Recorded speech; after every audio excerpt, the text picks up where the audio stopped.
भगवान विष्णु को समर्पित एकादशी व्रत हर महीने में 2 बार किया जाता है, एक कृष्ण और दूसरा शुक्ल पक्ष में।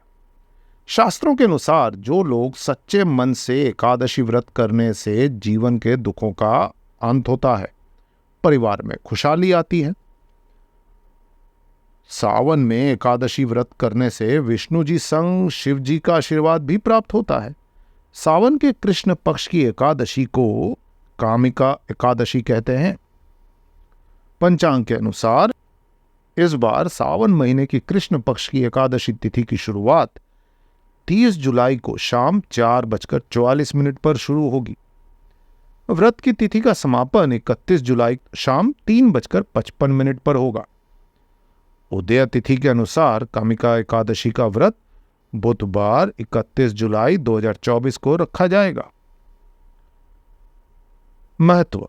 पौराणिक मान्यताओं के अनुसार कामिका एकादशी व्रत करने से भक्तों के सभी पाप धुल जाते हैं और उन्हें मोक्ष की प्राप्ति होती है। इस व्रत का महत्व इसलिए भी अधिक है क्योंकि इसे सावन माह में किया जा रहा है, जो भगवान शिव को समर्पित है। यह देवशयनी एकादशी के बाद पहली एकादशी है जिसमें भगवान विष्णु योग निद्रा में होते हैं।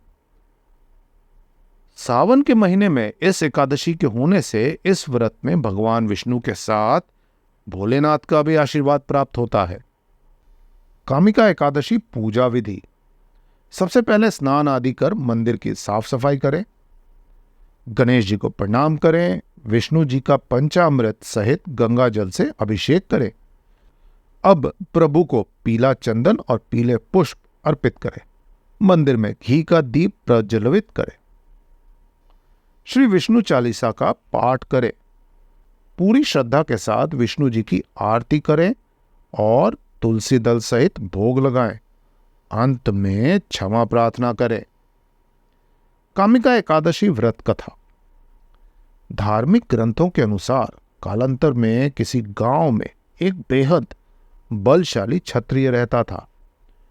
उसे अपने बल पर बेहद अहंकार का भाव था।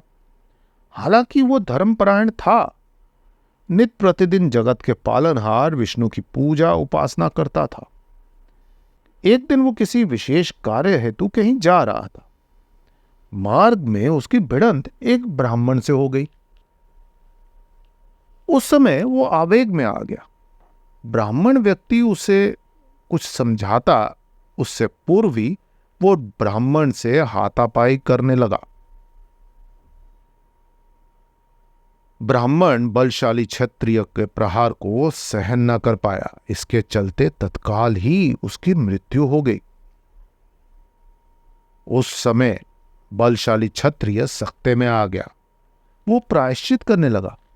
उसे अपनी गलती का एहसास हुआ कि उसने बल के दम पर निर्बल ब्राह्मण की हत्या कर दी। आवेग में आकर ब्राह्मण व्यक्ति की हत्या करने से वो बेहद दुखी था। इधर यह सूचना पूरे गांव में आग की तरह फैल गई। क्षत्रिय व्यक्ति ने गांव वालों से क्षमा याचना की।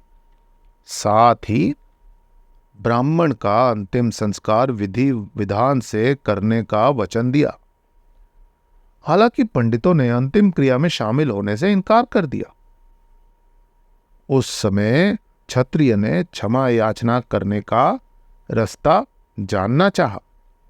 तब पंडितों ने कहा कि ब्रह्म हत्या दोष को प्रायश्चित करने के बाद हम लोग आपके गृह पर भोजन ग्रहण करेंगे। ये सुन क्षत्रिय ने ब्रह्म हत्या दोष प्रायश्चित करने का उपाय पूछा। पंडितों ने कहा कि सावन मास के कृष्ण पक्ष की एकादशी तिथि को विधि विधान से जगत के पालनहार भगवान श्री विष्णु की पूजा उपासना करे, साथ ही ब्राह्मणों को भोजन कराए और दान दक्षिणा दे। ऐसा करने से आप ब्रह्म हत्या दोष से मुक्त हो जाएंगे।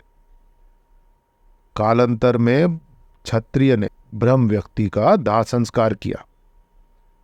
ब्राह्मणों के वचनानुसार सावन मास के कामिका एकादशी तिथि पर क्षत्रिय ने विधि विधान से भगवान श्री विष्णु की पूजा उपासना की। साथ ही ब्राह्मणों को भोजन कराकर दान दक्षिणा दिया।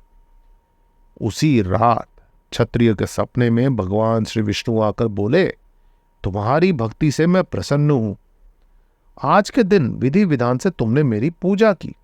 इस व्रत के पुण्य प्रताप से तुम्हें ब्रह्म हत्या दोष से मुक्ति मिल जाती है। कालांतर से ही कामिका एकादशी का व्रत रखा जाता है।